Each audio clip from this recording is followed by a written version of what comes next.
fazendo. Então, vamos lá, gente. Hoje, nossos 20 minutos de reais vai tratar de uma questão que a gente recebeu e aí a gente vai aproveitar para discorrer sobre cabimento. Quando cabe a adjudicação compulsória, quando cabe o capião e além de quando cabe, né, Alex? Também quando pode se tornar extremamente oneroso optar por uma ou optar por outra, né? Então, vamos Perfeitamente. lá, vamos começar. Alex, eu vou te fazer a pergunta que a gente recebeu. Vou ler aqui a pergunta e aí a gente vai conversando sobre o tema. Vamos lá. Lembrando que nós estamos nos nossos 20 minutos de reais, que em 20 minutos a gente consegue passar um conteúdo útil e objetivo sobre direitos reais na prática. Olha só, a pergunta é exatamente qual a forma mais rápida, né? Que é a pergunta que, na maioria das vezes, as pessoas querem saber, né?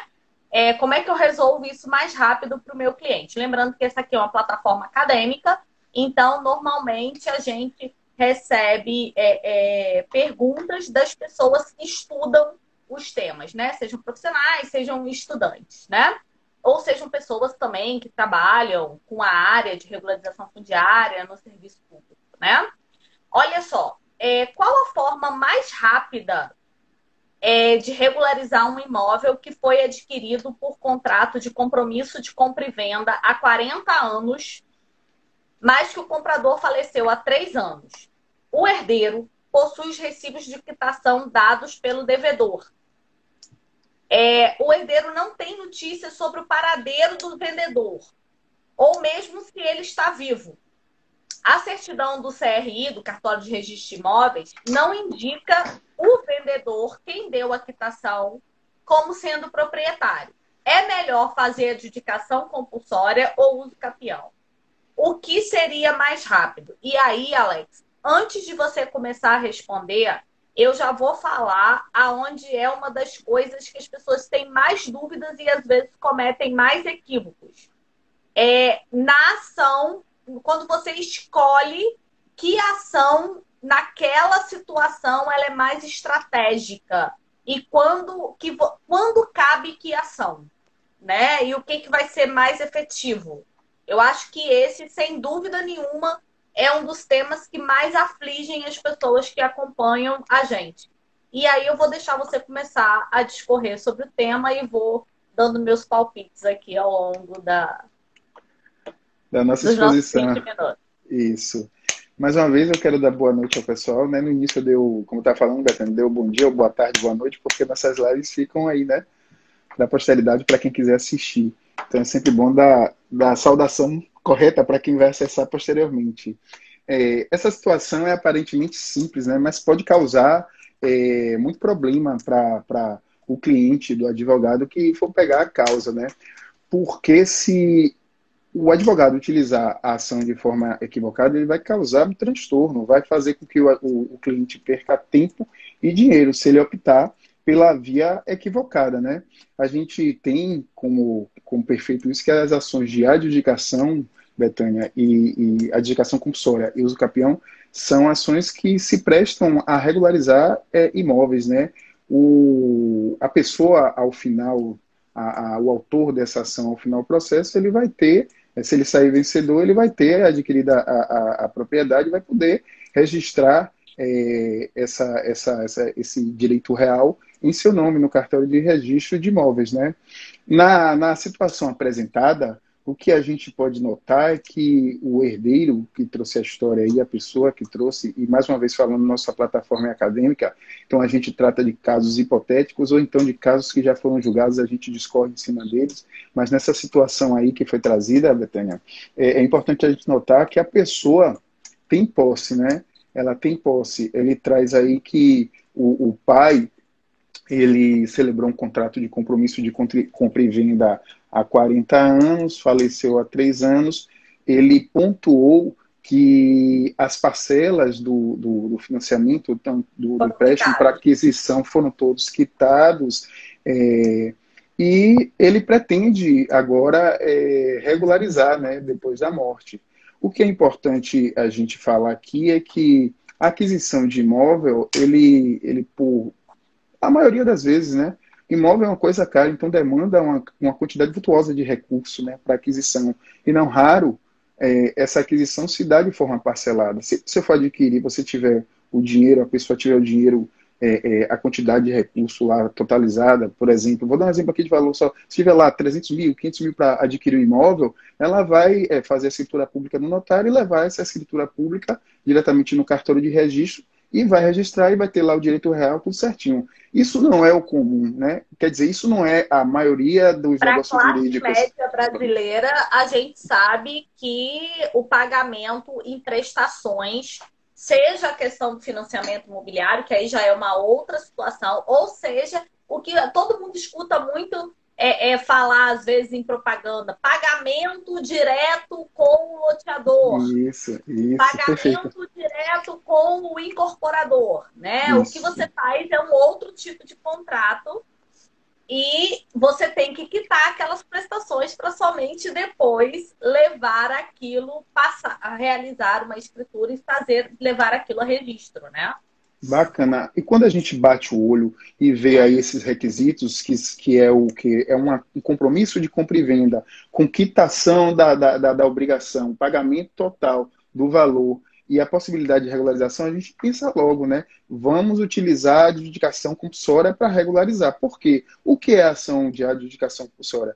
É aquela ação em que você vai poder forçar o promitente vendedor, aquela pessoa o que se compromete, o compromissário vendedor que se compromete a vender determinado imóvel o compromissário comprador, né?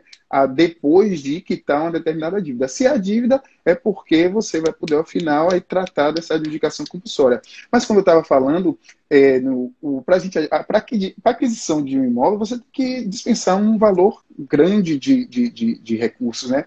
E essa dispensa grande de recursos, você vai elastecer ela no tempo. Então, quando você faz um contrato desse, você faz um contrato por muito tempo, né? Por 10, 15 anos, Sim. por diversas parcelas.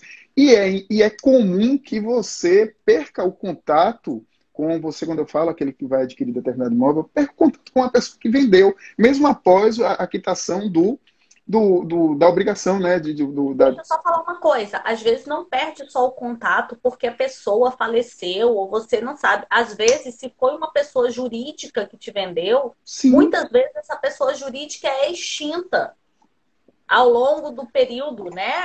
Ela é extinta. Você paga lá, X, quando está bem próximo, essa pessoa jurídica é extinta. Então, assim, existe uma conta, existe um boleto que ele aparece para você, mas quando você tem que levar a regularização final e vai procurar essa empresa para pagar, você não acha não mais acha. ninguém naquele endereço onde você foi para comprar e pegou aquele carnê cheio de boletos, né? E aí Isso você tem um poucas problema. pessoas imaginam. E aí você tem um problema. E outra coisa que acontece também, né? Além de você não ter mais acesso ao compromissário vendedor, a gente sabe que os valores para você regularizar o imóvel, pagamentos de impostos, tributos e emolumentos, não são valores baixos, né? São valores consideráveis. E muitas pessoas optam por não cumprir essa etapa, né, da regularização e não pagar. Posteriormente tentam regularizar. E aí passa anos, você não encontra mais o compromissário vendedor. E aí surge a ideia não, a situação de você poder utilizar esse instrumento da adjudicação compulsória. Então, o que é que você precisa para você poder utilizar a adjudicação compulsória? Você precisa ter um contrato de compromisso de compra e venda, desculpa, contrato de compromisso de compra e venda. Antigamente, na legislação, na verdade, tem na legislação a necessidade de levar esse registro do contrato de compromisso de compra e venda para que ele ganhe características, ele vire um direito real, mas o próprio STJ aqui na súmula, vou aqui olhar porque me fugiu o número, da súmula 239, ele diz que não é necessário você levar registro para você utilizar a ação de adjudicação Ah, não. compulsória. Então, você tem que ter um contrato de compra e venda, ainda que ele não seja registrado no cartório de imóveis. Então, olha só, rapidinho, só para a gente reafirmar aqui para quem está acompanhando a gente, tá?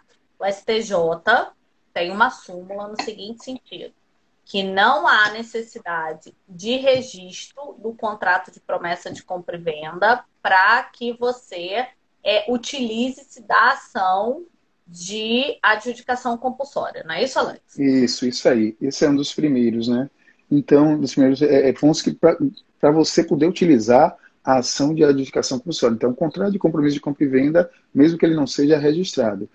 Você tem que, nesse contrato, tem que haver, não pode haver uma cláusula de arrependimento. Então, além do contrato, dentro desse contrato, você não pode ter uma cláusula de arrependimento do negócio jurídico. De outra forma, para você poder utilizar, você tem que provar que você quitou todas as parcelas daquela obrigação do financiamento, que você realmente adimpliu que a sua parte que lhe coube, né, nesse negócio jurídico. E você também não tem que ter o acesso ao compromissário vendedor, ou tem que haver a negativa desse compromissário vendedor de te dar o título para você poder ir lá registrar, te dar a escritura pública definitiva para que você possa levar ao cartório. Você não tendo esses requisitos, você pode sim propor uma ação de adjudicação de compulsória e fazer com que o judiciário ele substitua a vontade do compromissário vendedor, te dando uma decisão, e nessa decisão você vai ter uma carta de adjudicação e vai poder levar ao cartório de registro de imóveis no sentido de iniciar um procedimento para poder registrar o título lá e ter a propriedade do imóvel. Então aí tudo perfeito, né? Tudo muito simples. Você tendo esses requisitos, você vai conseguir entrar com a adjudicação. Mas aí não responde a nossa pergunta. O que é melhor? A ação de... Deixa eu só fazer uma observação, assim, só para as pessoas entenderem, assim. A ação de adjudicação, ela é uma ação que ela obriga quem vendeu a cumprir as suas obrigações. E caso isso não aconteça, o judiciário vai substituir essa vontade do vendedor. Isso, né? Para perfeito, que a Betânia. pessoa possa solucionar aquele seu problema. E qual é o problema? Levar aquele imóvel, né? Levar aquela compra, aquela negociação jurídica, aquele negócio jurídico a registro. Pronto. E Né? dentro disso que... Perfeito, perfeito. Essa seria uma obrigação de fazer específica, né, do direito imobiliário. E quem tem a legitimidade para propor essa ação? Se é o compromissário comprador ou os seus herdeiros. E é exatamente o caso do questionamento que a gente traz aqui. Perguntando né? Qual é a melhor ação. Ou então, o que seria mais adequado? A adjudicação compulsória ou a ação de usucapião. Mas aí tem uma informação nesse questionamento que ela muda tudo, né? O compromissário... Deixa eu só falar uma coisa. Deixa eu só Bem, falar fala. uma coisa. Que a gente fala sempre. Olha só, essa ação, ela é uma ação que quem tem a legitimidade para propor ela é quem compra.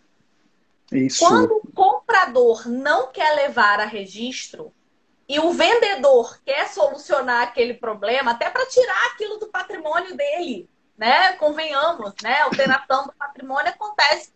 A alteração definitiva do patrimônio ela vai acontecer quando você retira o seu patrimônio do registro, o registro imobiliário, quando existe a transferência no registro imobiliário, né? Então, assim, a ação que é a ação que o vendedor quer obrigar o comprador a fazer isso, não é adjudicação compulsória, tá? É uma obrigação de fazer, que não é essa específica, que é uma obrigação, né? Como a Alex disse, é uma típica obrigação de fazer, mas é que quem tem legitimidade é o comprador. Quando é o vendedor que quer retirar, quer obrigar o comprador a fazer essa transferência, porque às vezes não faz, né, Alex?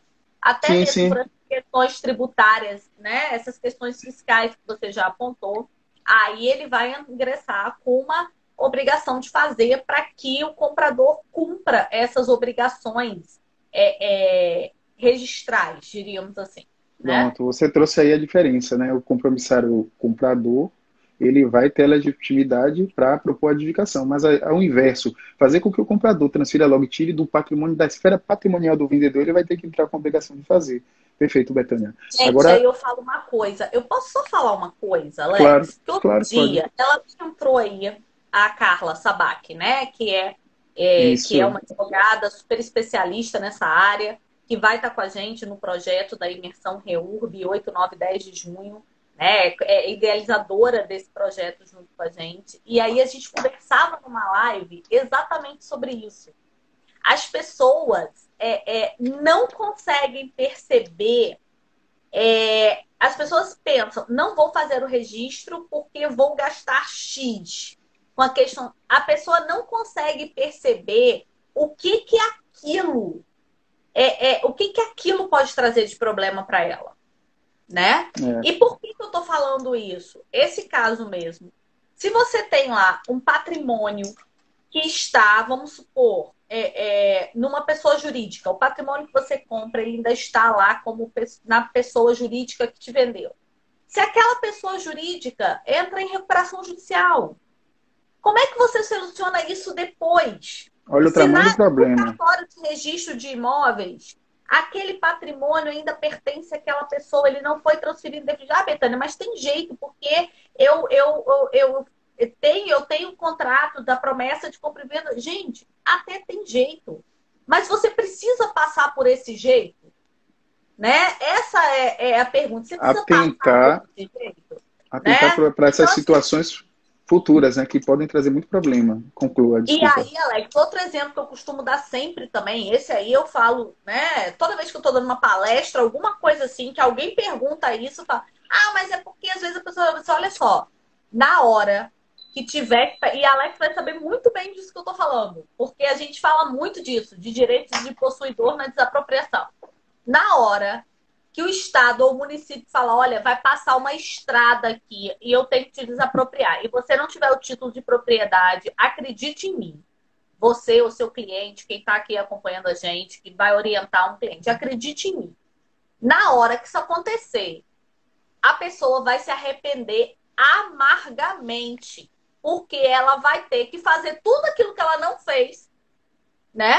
Com um efeito retroativo aquilo tudo para esperar num futuro receber o valor integral da indenização quando tudo der certo, né?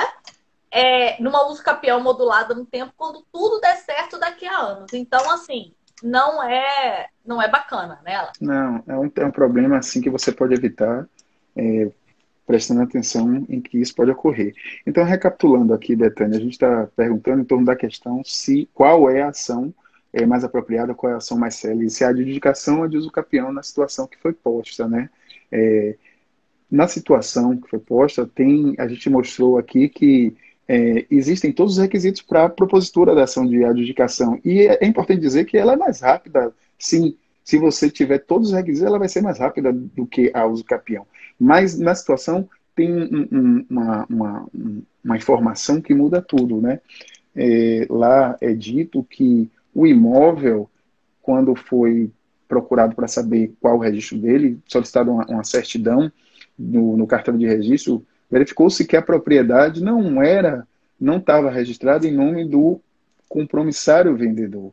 Então, é possível sim que o compromissário comprador ele proponha uma ação, a caneta caiu, ele propõe uma ação de adjudicação e possa passar despercebido essa situação de o compromissário vendedor não ser o proprietário. E ele sair com a carta de adjudicação e ir para o cartório tentar registrar. E aí tem uma coisa que você fala aqui sempre, né?